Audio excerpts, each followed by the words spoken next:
Bonjour! Avoir un médecin traitant, c'est bien, on est mieux remboursé. Par contre, ce qui est moins bien, c'est qu'il est quasi impossible de le voir sans savoir 3 mois à l'avance que vous allez avoir une grippe. Bah oui. Mais alors que faire durant vos heures supplémentaires? Bienvenue dans Temps perdu!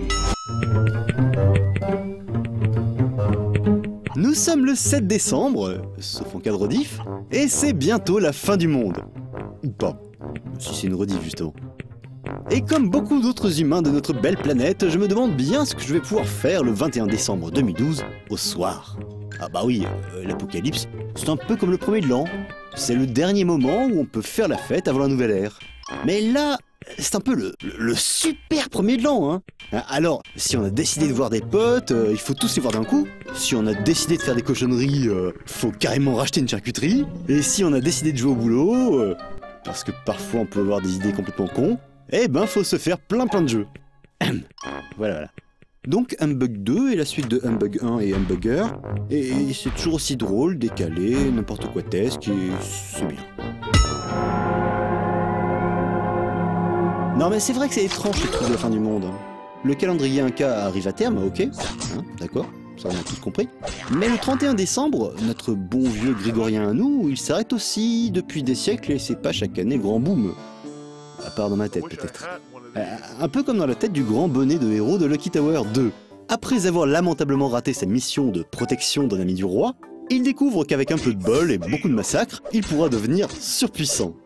Et donc, comme qu'on dit chez nous, il chope le melon.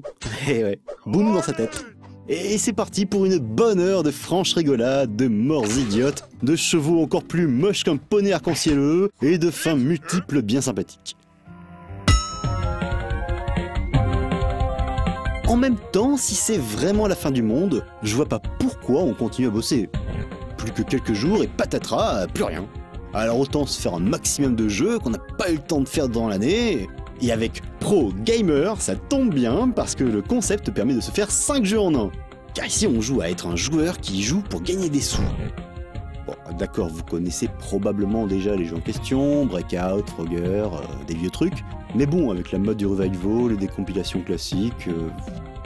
Réalisé en 24 heures durant le Big Festival Dev Island, Pro Gamer vous propose aussi de découvrir les jeux de l'e-magasin, vu qu'à chacune de vos victoires, vous gagnerez des sous que vous pourrez dépenser sans compter pour vous acheter de la junk food de l'enfer, des télés qui tuent et des fauteuils trop stylés top confort qui vous permettront de jouer encore plus longtemps.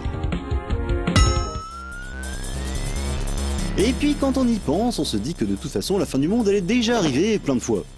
Une fois où on se les pelait grave, une fois où que les dinosaures bah y en avait plus, une fois où un super continent avec des gens trop intelligents il a disparu, et surtout la fois où toute la magie et les créatures qui allaient avec ont disparu. Regardez par exemple ces images d'archives. Eh bien, à l'époque, il y avait déjà la tauromachie, mais avec des licornes. L'Unicoredax ça s'appelait.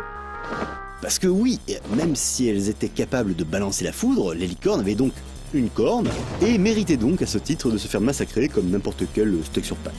Seul défaut, c'est que les bestioles étaient tout de même assez malignes, et qu'il fallait beaucoup de dextérité pour réussir à toutes les embrocher. Du coup, ça prenait pas mal de temps, ce qui, malgré tout ce qu'on peut en penser, tombe plutôt bien vu qu'il faudrait voir ne pas oublier que... Pour gagner plus, jouer plus.